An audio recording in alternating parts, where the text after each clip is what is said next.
What's going on, everybody? Eric Bourassa here, and I'm so elated to get to teach you Edging by Blink-182.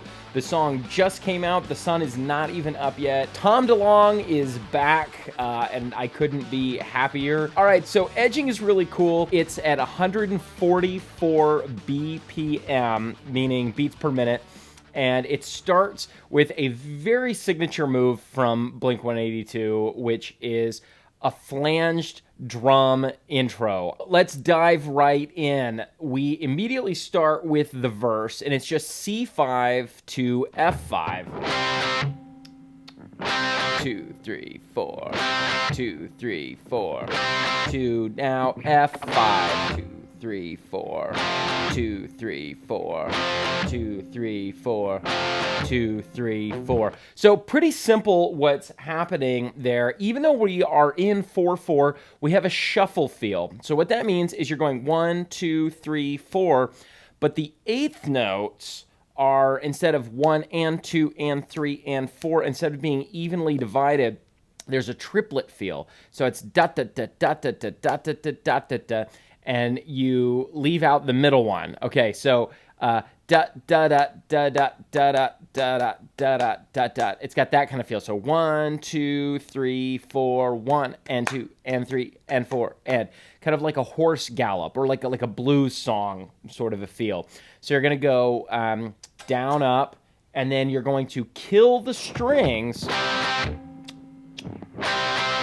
So the way I kill the strings is I do a little karate chop with the edge of my, I'm doing some edging with my hand there. Okay, so C5 to F5, and it's just 4 times with each chord. So C5, 2, 3, 4, 2, 3, 4, 2, 3, 4, to now F5, right? So over the F5, we are playing this.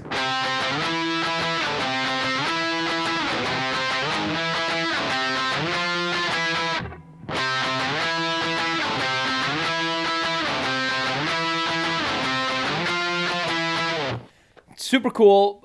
It gives you in F major 7 harmony because you've got the 5th C. So we've got this C octave, 3rd fret on the 5th string with the index finger. Use the tip of, hey-oh, some edging. Use the tip of your index finger to block string 6.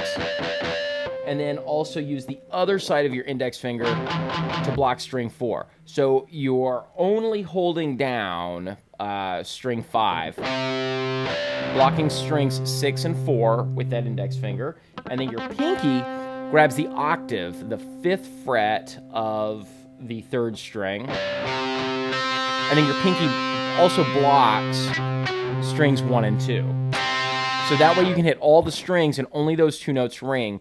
And they're both C's an octave apart. Somewhere over the rainbow.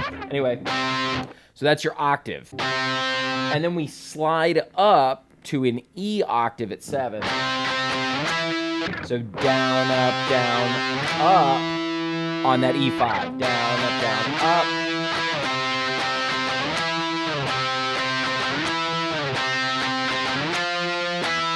We do that 3 times, the C octave to the E octave. 1, 2, 3, and then the 4th time, we're gonna go all the way up to F octave at the 8th fret. And then end on that 7th fret, E octave. So here's that whole second half of the verse together.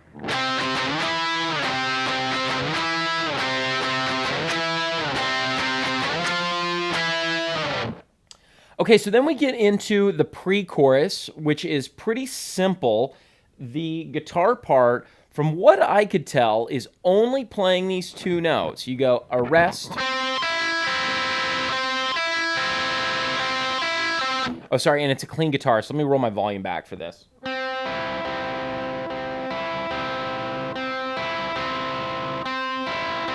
Right? A pretty boring guitar part on its own, but Mark Hoppus on the bass is playing this.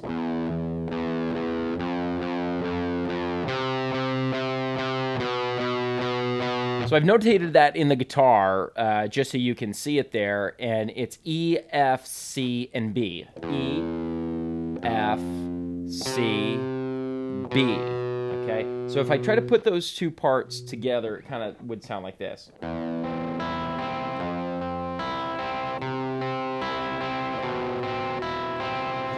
And then it's like, okay, now it sounds like the pre-chorus. So they're really good about having complementary parts that on their own are not that great, but when you put them together, it really creates a nice texture and harmony. So I've written it as 5 and 5 on strings 2 and 3. But you could also play it as 1 and open on strings 2 and 1. So hold down the first fret of the second string and then open first string.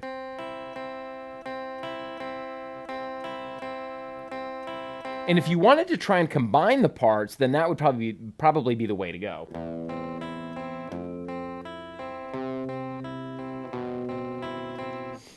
The other way you could try to combine them is if you did the 5, then you might play E here, F here, and then C here, B there like that, okay?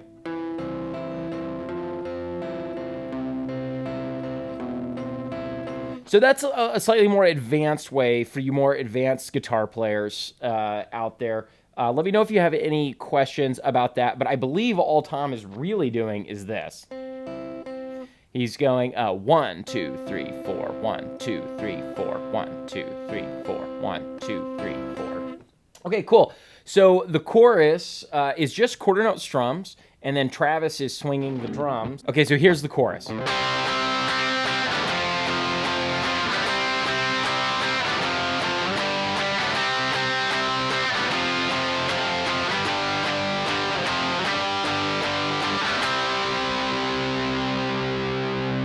And then we have a little break there, just holding out the C5 for 2 measures before we go into verse 2.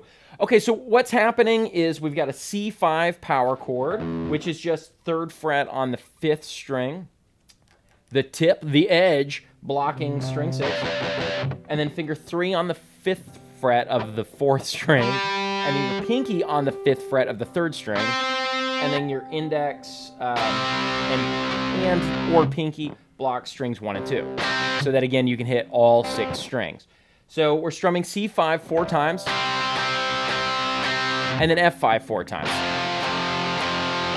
C5 4 times, F5 twice, G5 twice, and then C5 4 times, F5 4 times, and then G2 3 F, G2 3 4 C. It sounds like Tom is mostly just doing quarter note strums, and then on the changes, he's adding in an extra up. I did not notate that, but it just adds a little extra swing to it. So you got down, down, down, down, up, down, down, down, down, up, down. If you add in that up, this is kind of a power chord switching secret that doesn't get talked about a whole lot, but sort of every like intermediate to advanced guitar player kind of just intrinsically knows this, that you want to lift off your fretting hand fingers on the final up strum in between changes. So lift, so you just end up strumming open strings, down, down, down, down, lift, down, down, down, down, lift, down, down, down, lift, down. So all up to speed, you don't even hear those open strings.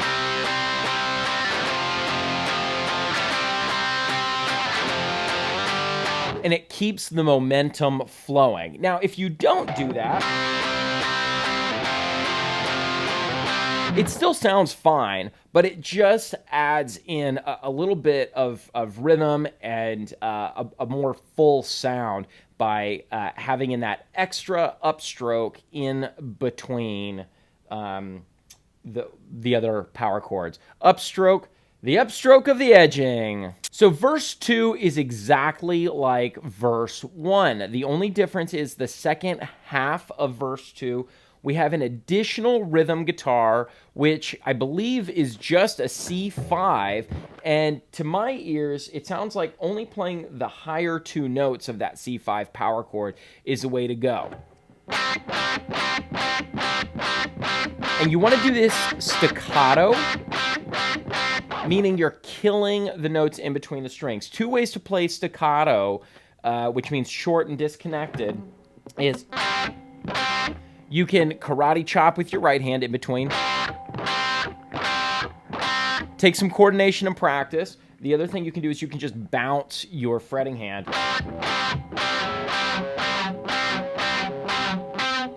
I don't think you get quite as clean of a sound by just bouncing the fretting hand. I usually tend to do a little bit of both. So I'm releasing the pressure of the fretting hand fingers in between hits on my fretting hand, but I'm also doing the karate chop on the strumming hand. Then after verse 2, we get into the second pre-chorus. Pre-chorus 2 is exactly like pre-chorus 1, only we play it twice. Chorus 2 is exactly like chorus 1, and then we get into the bridge. Bridge is very simple, just quarter note strums with that kind of extra strum in between the changes. We got A5 at the 5th fret, F5 at 1, C5 at 3 on the 5th string, E5 open string 6, and then we do it again.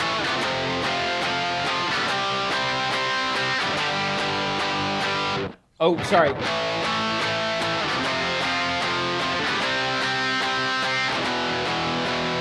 Now, what's interesting is that E5 harmony is actually an E7, and there's probably one guitar that's just playing that open E5 power chord, which sounds fine, but if you want to get a little bit more of that E7 harmony, you could actually play an E7 chord there.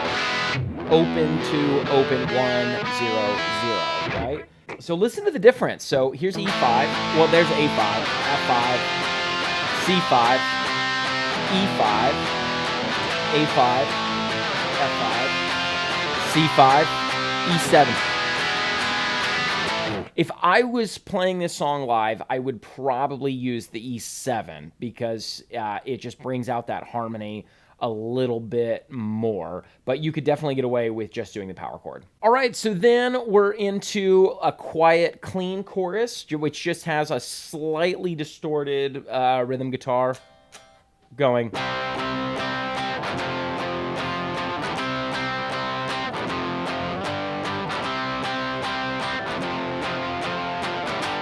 And then there's a pause on that G5, and then we do one more big, loud chorus. And the only difference is we're going to extend the ending a little bit, a la All the Small Things. If you remember from All the Small Things, they do that ending there extra times. We're doing the same thing here. So we're going to go.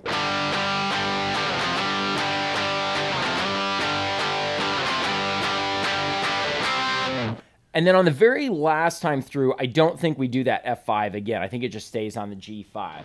So very end of the final chorus, we've got a 1, 2, 3, 4. Hit one final C5, rest, and you're out! All right, you guys, so that is how to play Edging by Blink-182. Tom DeLonge is back, baby, and it feels so good. It's wonderful. I'm really, really excited. Let me know what you think of the song Edging. I love it. I think it's great. Of course, I am a Blink-182 shill. They are my favorite band of all time. If you dug this video, like and subscribe. Stick around for more because I am going to transcribe probably every Blink-182 song that comes out after this, all of the singles. And then when the album is released, I will more than likely transcribe every single song from the album. All right, you guys, I will see you in the next times.